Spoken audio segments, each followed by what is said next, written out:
দেশে গেলাম এবার তার যেমন আছে তেমনই ঠিক রবে, সুন্দর এই পৃথিবী ছেড়ে চলে যেতে হবে। পাগল বিজয়ের গান, যে বাংলাদেশ শুধু নয় সারা পৃথিবীর ভাষাভাষী মানুষের কাছে অত্যন্ত জনপ্রিয় মরণী কবি। সেই বিজয়ের বউ ডাইরেক্ট শিষ্য। আসলে এই জিনিস আমরা আর পাবো না। আমি অনেক দিন ধরে খুঁজছিলাম দাদাকে, আমি পাচ্ছিলাম না। আসলে আমারই কপাল ভালো, দাদা চলে আসছে আমাদের দোকানে। আমি খুব কৃতার্থ, আমি খুব আসলে আবেগ আপ্লুত দাদাকে পেয়ে। দাদা কেমন আছেন দাদা? ভালো আছে। ভালো আছেন? জোরে জোরে বলতে হবে, ভালো আছেন? হ্যাঁ গুরুদেব ভালো রাখছেন। আপনার পরিচয়টা একটু দেন, আপনার নামটা বলুন। নাম মনোজকান্তি রায়।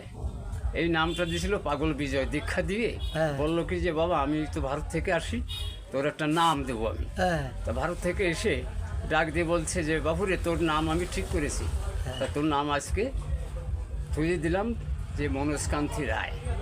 আর তোর বাবা মা রাখছিল মঙ্গল, তোর মা বাবাকে সম্মান রাখলাম। এখন তুই গান করিস বাবা, গান ছাড়ান দিস না, গান গাইস, ভালো থাকবি। আপনি এই বন্ধু কতগুলো গান করেছেন বিজয়বাবু? কত 80 এরকম কিছু মনে আছে? মনে নাই, অনুমান হ্যাঁ মনে হয় 30-40টি। 30 মতন করেছেন, তাই তো? হ্যাঁ। আপনার যে চরম একটা খ্যাতি এবং সুনাম রয়েছে সারা বাংলাদেশ ব্যাপী, এটা কি আপনি জানেন? ওই গুরু জানেন, আপনারা জানেন। আপনার তো একটা সঙ্গীত পরিবার, আপনার ছেলেরা শিল্পী, বৌমা শিল্পী, আপনি শিল্পী, বৌদি শিল্পী নাকি? হ্যাঁ বৌদিও শিল্পী। বৌদিও শিল্পী। উনি কি গান গান? উনি ওই নজরুল গীতি দু একখানা করে, আর ওই উড়াকান্দি অশ্বিনী গোসাই হ্যাঁ তারকের গান এগুলো। এইগুলো করে, তাই তো? তা আপনি আসলে তো বিদায় বাবুর সম্বন্ধে আরও একটু কিছু বলেন, একটু স্মৃতিচারণ করেন আপনার উস্তাদের সম্বন্ধে। কি বলবো, ওটা তো যা দেখেছি যা পেয়েছি তা ভাষা বন্ধ হয়ে যায়, বলা যায় না। সে তো জানি আমি তো একটু- ওনার থাকাকালীন হ্যাঁ। আমি কয়েকটা জায়গায় আমাকে উনি নিয়ে গেছেন। হুম, আমাবস্যা রাত, হুম। ওই বাবা চলো আমি একটু ভ্রমণে যাবো, আমার সাথে চলে যাই।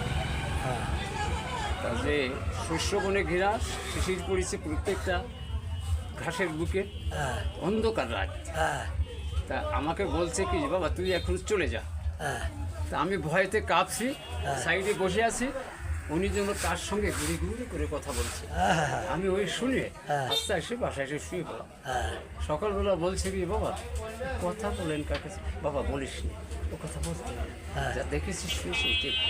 ও হয় না, ভাগ্য আপনার হয়েছে আর আসলে। একটা কথা আরেকদিন বললাম যে বাবা আপনি নাকি ভগবানের সাথে কথা বলেন, হ্যাঁ তোদের কাছে এখন বললে গল্পে পরিণত হয়। তবে শোন, আমার বাড়ির নিচে হুম, একটা সুড়ঙ্গ পথ আছে, সবুজ গাছে ঘেরা, সামনে কিছু তাল গাছ।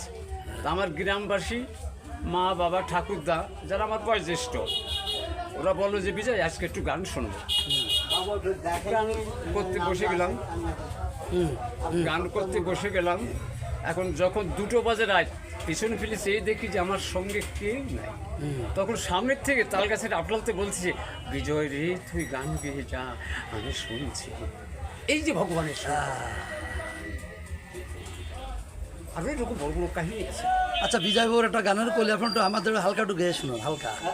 হালকা। হুম, চিরকালে আমি আছি স্বামীর পরাধীন, আমার স্বামী হয় না গৃহ শূন্য, আমার স্বামী হয় না গৃহ শূন্য, আমি হই না স্বামীহীন। চিরকালে আমি আছি স্বামীর পরাধীন।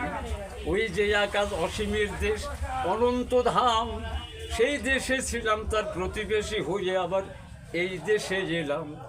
থাকতে হবে কয়েকদিন, আবার থাকতে হবে কয়েকদিন, চিরকালে আমি আছি স্বামীর পরাধীন, চিরকালে আমি আছি স্বামীর পরাধীন। ওই আমার স্বামী হয় না গৃহ শূন্য, আমি হই না স্বামীহীন, চিরকালে আমি আছি স্বামীর পরাধীন। ওই যে আকাশ অসীমের দেশ, যে অনন্ত ধাম, তার প্রতিবেশী হয়ে আবার সেই দেশে ছিলাম। আবার তারই ছায়ে দেশে এলাম, এবার তারই ছায়ে দেশে এলাম। থাকতে হবে কয়েকদিন, চিরকালে আমি আছি স্বামীর পরাধীন। ও ফাইন ফাইন ফাইন, ভালো থাকবেন, সুখে থাকবেন, ধন্যবাদ।